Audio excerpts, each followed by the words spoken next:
Thandiwe Newton, welcome to the show. Thank you for having me. Let's jump straight into it.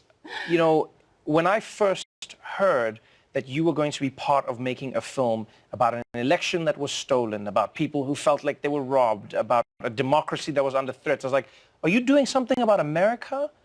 And then, no, the information came out and I was like, no, this is about Zimbabwe, a story that I've been following almost my whole life because of South Africa's proximity to the country. Yeah. But let's talk about that immediately. Yeah.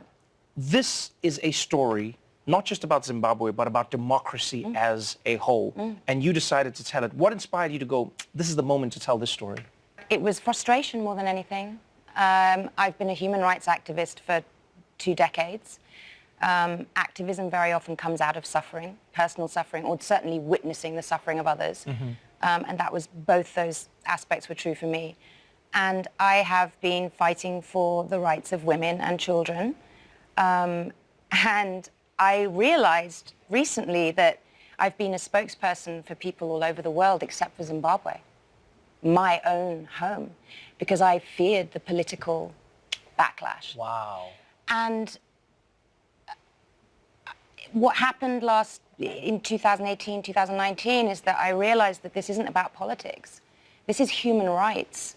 And this is about the future of humanity. Right, right. Because the work that I've done in Congo, similarly, it's a framework that we can see all over the world. You talk about, is this America? Well, yes, it is. It's happening in Zimbabwe. It's happening in Congo. It's happening in the United States. It's happening in the Middle East. It's happening everywhere. This imbalance, this knowledge of where power rests, right, and an inability for that to be shared amongst everybody. So to see my fellow Zimbabweans being devastated, and it's been going on a long time, and we thought Mugabe, you know, yeah, the release of Mugabe, that was a big thing in the story. Fate. Yeah, yes, that was a big story. There was so much hope. Yes, a lot of people saw the story of Zimbabwe, and here you had a leader who, you know, like many other leaders in the world, came into power with really good intentions. Oh, yes. It seemed at the time. I mean, you see the story unfolding in so many countries where the people who fight to free a country are not often the people who are best to lead that country when it is free. And look, this is what Chamisa is currently saying. Nelson Chamisa, a young politician in Zimbabwe who is Mnangagwa's opposition. Mnangagwa should be happy to have a powerful opposition. Right. Should, and win. And then you show the country that even with a powerful opposition, you're still the rightful person to lead. I would love to know how you got the access that you did in this election. Because, I mean, when you're watching this documentary, oftentimes you watch documentaries and, you know, it's interviews that are predominantly trying to tell you what's happening in the story. In this story, you are in the story. We're seeing what is happening. You know, you're seeing how votes are being manipulated. You're seeing how precincts are reporting one person winning by 300,000 votes when there are only like 100,000 people who live in that area. And you also see that there's access by one party and none by another. Right, but how did you get the access into, I mean, because Zimbabwe has been notorious for very long, and that the ruling party, the ZANU-PF, has said, no, we're running our elections, we've won, and that's none of your business. So how did you get in, and how did you get your people in safely to tell that story? Camilla Nielsson, wonderful filmmaker. She had already made a documentary called Democrats, which was about Mugabe, and they had allowed her to film, full access, both parties. So here she was. They actually banned her first documentary. Mugabe banned it, with using the same law that they use for pornography, that it wasn't good for people to watch. Right. Anyway, and that happened. And then Camilla went on a 3-year legal battle to have Democrats be shown. And she won. So as a result, she had the freedom to continue her work as documentary maker. And all we see in this film is what she witnessed. There's no talking heads. Right. She doesn't get anyone to say anything.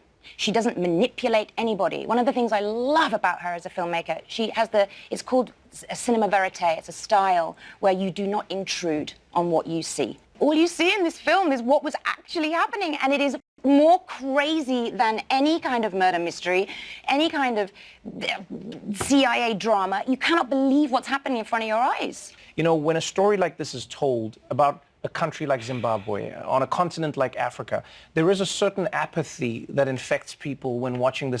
They go like, well, that is what happens. You know, they'll be like, well, that's a third world country. That's what happens. You know, it's bound to happen. Of course, that'll happen.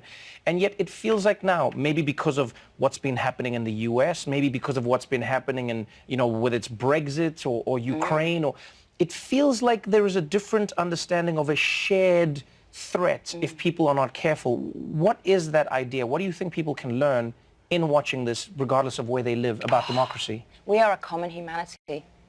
We're a common humanity. And one thing that people will realize is that the people that they see are so like them. You'll recognize that what's happening in Zimbabwe is happening, as I've said, everywhere, because we are all in a fight for our freedom. All of us, whether it's in our business, whether it's at the workplace and you're an actress in the film business, whether it's you're a sportsman and you're trying to take a knee to say enough, we are all fighting for our freedom. And there are microcosms everywhere. Watch or don't watch this documentary, but no, watch to it. not Let's go to watch it. not see. Okay, here's one thing. This change doesn't happen fast, and we think it does because we're in a time of incredible media technology. But the truth is, real systemic change takes time. Have faith. Have faith. Feel something. That's the other thing I would say. Feel something. This documentary, others like it, force you to actually engage and feel. We need to bring feeling back into our humanity. I really believe it. And the irony that technology, strangely, it has come from lack of feeling, you know? And it's very often orchestrated by people who have lost their capacity to feel. You know, we know that we're in a world now where there are people that just don't have empathy. It's scary, right? Right. But then work with us that still feel, that still cry every day, that still can't turn away from the television. There is a system that currently works. It's hideous, but it's moving forward. We also know that there are people suffering in this system, and there are people cheating the system. If we find the cheaters, those that are suffering will suffer less. And that, it won't happen we can start something in our lifetimes. That's why I tell people to watch it. Yeah. Watch the documentary, draw the parallels to the world you live in, and the best way to say it is feel. Thandiwe Newton, thank you so much for joining me on the show. Thank you for having me. Always a pleasure to have you here. All right, people, President will be in theaters December 17th, and it will be available on digital in February.